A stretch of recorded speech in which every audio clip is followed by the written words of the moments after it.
የነዳጅ ታሪፍ ጭማሪው በኤሌክትሪክ በሚሰሩ አውቶቡሶች ላይ መደረጉ ቅሬታ እንደፈጠረባቸው ነዋሪዎች ተናገሩ። መረጃውን ይዘነዋል። የድንበር ተሻጋሪ ንግድ ስልጠና ወስደው ያላጠናቀቁ ነጋዴዎች እንዳይገበያዩ ሊደረግ መሆኑን ተሰምተዋል። መረጃውን እናካፍላቸዋለን። ኢራን የዓለም ኢንተርኔት ኬብል ልታቋርጥ እንደምትችል አስጠነቀቀች። ኢራን በሆርሙዝ ሰርጥና በቀይ ባህር ስር የሚያልፉ የኢንተርኔት ኬብሎችን ቆርጣለሁ፣ ዓለምንም ጨለማ አድርጋለሁ ስትል ዝታለች። መረጃውን እናካፍላቸዋለን። የቮይስ ኦፍ ኢትዮጵያን ቤተሰቦች ሰብስክራይብ ማድረጋችሁን እያስታወስናችሁ ወደ ዝርዝር ወደምንመለከተው ጉዳዮች የምናልፍ ነው የሚሆነው።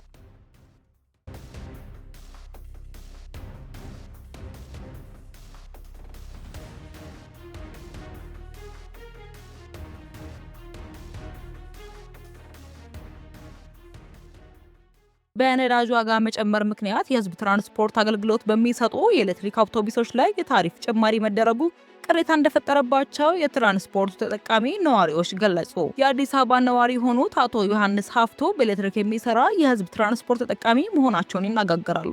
በመካከለኛው ምስራቅ በተፈጠረው ጦርነት ምክንያት በዓለም አቀፍ ደረጃ የነዳጅ ዋጋ በማሻቀቡ የነዳጅ ተጠቃሚ ተሽከርካሪዎች ላይ የትራንስፖርት ዋጋ ጭማሪ ቢደረግ አሳማኝ ይላሉ። ሆኖም በኤሌክትሪክ በሚሰሩ የህዝብ ትራንስፖርት አገልግሎት የሚሰጡ አውቶቡሶች ታሪፍ የጨመረበት ምክንያት ግን ግልጽ አይደለም ብለዋል። ለወራት ከሽሮ ሜዳ ወደ ቦሌ ከመገናኛ ወደ 6 ኪሎ ለመጓዝ 10 ብር በመክፈል የኤሌክትሪክ አውቶቡሶችን ይጠቀሙ እንደነበር በአሁኑ ጊዜ ከ5 እስከ 10 ብር ተጨማሪ እየከፈሉ በመሆናቸው የታሪፍ ጭማሪው ፍትሃዊ አይደለም ይላሉ። ለአብነት ከ4 ኪሎ ወደ ቦሌ በታክሲ ለመሄድ 25 ብር ታሪፍ እንደሚከፈልና የህዝብ ትራንስፖርት ከሚሰጡ አውቶቡሶች ጋር ይህን የሚባል ልዩነት እንደሌለው ተናግረዋል። የኑሮ ውድነቱ ተባብሷል ያሉት ነዋሪው መንግስት ህብረተሰቡን ካልተረዳ ከፍተኛ ችግር ይፈጠራል ብሎ እንደሚያስቡም ገልጸዋል። በመሆኑም የሚመለከተው አካል የተደረገው የታሪፍ ጭማሪ ውሳኔ እንደገና ተፈትሾ ማስተካከያ እንዲደረግበትም አሳስበዋል። የታሪፍ ጭማሪው ከኑሮ ውድነቱ መባባስ ጋር ተዳምሮ በኑሮዎች ላይ ተጽዕኖ እንደሚፈጥር የተናገሩት ደግሞ ሌላኛው ነዋሪ አቶ ሰኢድ አብዱ ናቸው። ከመገናኛ ወደ አዲሱ ገበያ ይከፍሉት የነበረው ታሪፍ 10 ብር የነበረ ሲሆን በቅርቡ የ5 ብር ጭማሪ እንደተደረገበትም ተናግረዋል። ይህም በሌሎች አገልግሎቶች ላይ ያልተገባ የዋጋ ጭማሪ እንዲኖር በር የሚከፍት ይሆናል የሚልም ስጋት እንዳላቸውም ገልጸዋል። በመሆኑ መንግስት የሚኖረውን ተጽዕኖ ከግምት ውስጥ በማስገባት ማስተካከያ ማድረግ እንዳለበት የአቶ ዮሐንስና የአቶ ግርማን አስተያየት እሳቸውም ተጋርተዋል። ሌላ የአዲስ አበባ ከተማ ነዋሪ አቶ ተስፋዬ በየነ በኤሌክትሪክ የሚሰሩትን ጨምሮ የህዝብ ትራንስፖርት አገልግሎት ሰጪ ተሽከርካሪዎች ላይ ታሪፍ ጭማሪ መደረጉ ተገቢ አይደለም ይላሉ። የኑሮ ውድነት ተባብሷል። በዚህ ልክ ታሪፍ እየጨመረ ከሄደ አንድ ደሞዝተኛ ወራዊ ገቢውን ለትራንስፖርት ያወጣል ይባል ነው ማለት ነው። ይህ ደግሞ በህይወት ለመኖር አስቸጋሪ ያደርገዋልን ብለዋል። የትራንስፖርት ታሪፍን ጨምሮ በሌሎች አገልግሎቶች ላይ የተደረጉ ባሉ የዋጋ ጭማሪዎች ብዙ ሰዎች እየተማረሩ መሆናቸውንም ገልጸዋል። በነዳጅ የሚሰሩትም ቢሆን የድጎማ ስርዓት ተጠቃሚ በመሆናቸው የሚጨምሩት ታሪፍ የህብረተሰብ የመክፈል አቅምን ታሳቢ ያደረገና በፍትሃዊነት ተጠቃሚ የሚያደርግ ሊሆን ይገባልም ሲሉ አሳስበዋል። በአዲሱ የታሪፍ ማሻሻያ መሰረት ትልቁ የዋጋ ጭማሪ የተደረገው ከከተማ አውቶቡስ አገልግሎት ላይ ሲሆን ከ40 እስከ 50 ኪሎ ሜትር ለሆነ ጉዞ 50 ብር ይከፈል የነበረው ወደ 70 ብር ከፍ ብሏል። እንደ ቢሮ ማሻሻያ ከሆነ እስከ 7.5 ኪሎ ሜትር የሚሆኑ የጉዞ ርቀቶች በነባሩ ታሪፍ 10 ብር እንዲቀጥሉ 10 ብር ያስከፍል የነበረው ወደ 15 ብር፣ 20 የነበረው ወደ 25፣ 30 የነበረው ወደ 35 እና 40 የነበረው ወደ 60 ብር ጨምሯል። የአዲስ አበባ ከተማ ትራንስፖርት ቢሮ የመሰረተ ልማት ዘርፍ ምክትል ኃላፊ አቶ አስመሮም ብርሃኔ በበኩላቸው በአዲስ አበባ ከተማ የኤሌክትሪክ አውቶቡስ የህዝብ ትራንስፖርት አገልግሎት እየሰጠ ያለው ቬሎሲቲ እንደሆነ ተናግረዋል። ቬሎሲቲ ዋጋ የጨመረበት ምክንያት ሲያስረዱ የህዝብ ትራንስፖርት አገልግሎት መስጫ ታሪፍ ላይ ማሻሻያ ለማድረግ ጥናት ሲደረግ የኤሌክትሪክና የነዳጅን ለየብቻ ተብሎ ታሪፍ እንዳልወጣና ዋጋው ተመሳሳይ እንዲሆንም ተደርጓልም ብለዋል። የታሪፍ ጭማሪው ነዳጅ ዋጋ መጨመር ብቻ ሳይሆን የጥገናና የአስተዳደር ወጪ እንዲሁም ለሰራተኛ የሚከፈል ደሞዝ ጭማሪ፣ የመለዋወጫ ዕቃ ወጪና ሌሎች ተያያዥ ጉዳዮችን መሰረት ያደረገ መሆኑንም አስረድተዋል። የህዝብ ትራንስፖርት አገልግሎት ታሪፍ በሚገባው ልክ ካልተጨመረ ያሉት ምክትል ኃላፊው በአገልግሎት አቅራቢ በኩልም ቅሬታ መኖሩንም ጠቁመዋል። ለድንበር ተሻጋሪ ንግድ የተዘጋጀውን ስልጠና ወስደው ያላጠናቀቁና ሰርተፍኬት ያላገኙ ነጋዴዎች በጥቃቅንና አነስተኛ የጠረፍ ንግድ እንዳይሰማሩ ሊደረግ መሆኑን የንግድና ቀጠናዊ ትስስር ሚኒስቴር አስታወቀ። ይህ የተባለው የድንበር ተሻጋሪ ንግድን ማሳለጥ የሚያስችል የስልጠና ማኑዋል መጋቢት 16 ቀን በአዲስ አበባ ይፋ ሲደረግ ነው።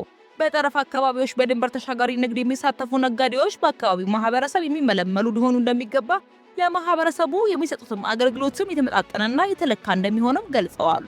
ስልጠና የንግድ ፍቃድ የሚገኝበትና የጉምሩክ መስፈርቶችን ማለፍ የሚቻልበት ሂደት እንደሚያካትት፣ በጠረፍ አካባቢዎች ለግብይት የሚሆኑና የማይሆኑ ምርቶች የትኞቹ ናቸው የሚሉና ሌሎች ተያያዥ ጉዳዮችን አጠቃሎ የሚይዝ ማዕቀፍ እንደሆነም አብራርተዋል። ነጋዴዎች ስልጠናውን ካጠናቀቁ በኋላ ወደ አገልግሎት እንዳይገቡ የሚያዘገያቸው አሰራር እንደማይኖርም አስረድተዋል። የድንበር ተሻጋሪ ንግድ ማኑዋሉ በድንበር አካባቢ ላሉ ዜጎች ከመሃል ሀገር ሸቀጦችን ገዝተው ከመጠቀም ይልቅ እዚሁ አካባቢ የሚገኙ ምርቶችንና አገልግሎቶችን በጠረፍ ንግድ በተሰማሩ በነጋዴዎች አማካኝነት እንዲገበያዩ የሚያስችል መሆኑንም ገልጸዋል። የአካባቢው ማህበረሰብም ወደ ሀገር ውስጥ ምርቶችን መጥኖ እንዲያስገባና እንዲያስወጣ የሚያደርግና ትልልቅ ነጋዴዎች የሚጠቀሙበትን መስፈርቶች ሳያልፍ የመመለመላቸው ነጋዴዎች አማካኝነት አገልግሎት ማግኘት እንደሚያስችላቸውም ተናግረዋል። ይህም ራሱን የቻለ መሰረተ ልማት የተገነባለት ጥሩ አደረጃጀት ያለውና በጠረፍ አካባቢ ላሉ ዜጎች የንግድ ልውውጥ መስተጋብርን ለማሳደግ የተቀረጸ ንቅናቄ ይፈጥራልን ብለዋል። ትግበራው ከኢትዮ ጅቡቲ በተጨማሪ በኬንያ ከደቡብ ሱዳንና የሌሎች ሀገሮች ፍላጎት እየታየ እየተስፋፋ እንደሚሄድም ተናግረዋል። የስልጠና ማኑዋል በድንበር ተሻጋሪ ንግድ የተፈቀዱና ያልተፈቀዱ ተግባራት ላይ ሰፊ ግንዛቤ የሚፈጥርና በሀገር መካከል የንግድ ትብብር የሚያሳልጥ መሆኑንም አስረድተዋል። ከዚህ በተጨማሪ ዜጎችን የስራ ዕድል ለማስፋት ዘርፉ ለሀገር ውስጥ ጠቅላላ ምርት ያለውን አበርክቶ ለማሳደግና በሀገሮች መካከል ሰላምን ለማስፈንም እንደሚረዳ ገልጸዋል። ስልጠናው ከ60 እስከ 120 የሚሆኑ ነጋዴዎች በድንበር አካባቢዎች ንግድ በአንድ ቡድን ተደራጅተው እንዲሰሩ እየተደረገ ያለውን ንቅናቄ የሚያጠናክር እንደሚሆንም አስረድተዋል። ነጋዴዎቹ የተለየ መታወቂያና ሰርተፊኬት እንደሚኖራቸውና የተፈቀደላቸው ኪሎ ሜትሮች ድረስ ተጉዘው ምርቶችን መገበያየት እንደሚችሉ አቶ ቴዎድሮስም አክለዋል። ይህን አካሄድ በድንበር አካባቢዎች ንግድ የሚሳተፉ አካላት እንዲለዩ እንደሚያደርግ ለሚደርስባቸው ችግር ከለላ ለመስጠትም እንደሚያስችል ተናግረዋል። ስልጠናው በድንበር አካባቢዎች የሚደረገውን ጨምሮ የዜጎች አጠቃላይ እንቅስቃሴ ህጋዊ እንደሚሆን እንደሚያበረታታ የገለጹት ደግሞ የዓለም አቀፍ የፍልሰተኞች ድርጅት በኢትዮጵያ ፕሮግራሞች ኃላፊ ሳሻ ፓርቲክ ናቸው። የስልጠና ማኑዋሉ በዘላቂነት እንዲተገበርና ውጤታማ እንዲሆን በድርጅቱ በኩል የሚደረገው ድጋፍ እንደሚቀጥልም ተናግረዋል።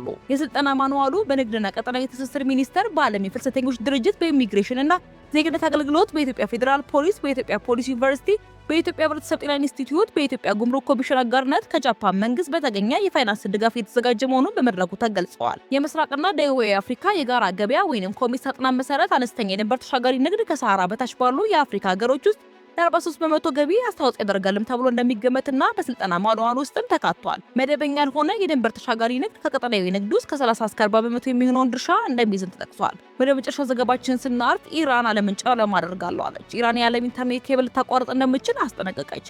ኢራን በሆርሙዝ ሰርጥ በቀይ ባህር ስር የሚያርፉ የኢንተርኔት ኬብሎችን እቆርጣለሁ ስትልም አስጠንቅቃለች።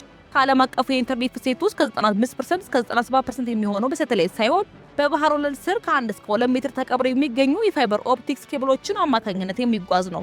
የባንክ ዝውውሮች፣ የአክሲዮን ግብይቶች፣ የክላውድ ኮምፒውቲንግ አገልግሎቶችና እያንዳንዱ የፋይናንስ ገበያ የሚተሳሰሩ የመረጃ ፍሰቶች በሙሉ በእነዚህ ኬብሎች ላይ የተመሰረቱ ናቸው። እነዚህ ሁሉ ኬብሎች የተዘረጉት በአሁኑ ወቅት የኢራን አብዮታዊ ጥበቃ ኃይል ወይንም IRGC የተመተላለፊያ ክፍያ ዩዋን ወይንም ገንዘብ የሚሰበሰብበት ጥልቀት በሌለው የባህር ወለል ላይ ነው። እነዚህ ተራ ክልላዊ መስመሮች አይደሉም። እስያ፣ አውሮፓ፣ መካከለኛው ምስራቅ፣ አፍሪካን የሚያገናኙ የዓለም አቀፉ ዲጂታል ንግድ የጀርባ አጥንቶች ናቸው። የኢራን አብዮታዊ ጥበቃ ኃይል ወይንም IRGC መጋቢት 28 ባወጣው መግለጫ ጥቃቱ የሚቀጥል ከሆነ በሆርሙዝና በቀይ ባህር ያሉ ስልታዊ መሰረተ ልማቶች ላይ አይማሩምም ሲል አስጠንቅቀዋል። የቮይስ ኦፍ ኢትዮጵያ ቤተሰቦች ሰብስክራይብ ማድረጋችሁን እያስታወስናችሁ በሌሎች ቆንጆ መረጃዎች እስከነገረኝ ድረስ በደህና ቆዩ።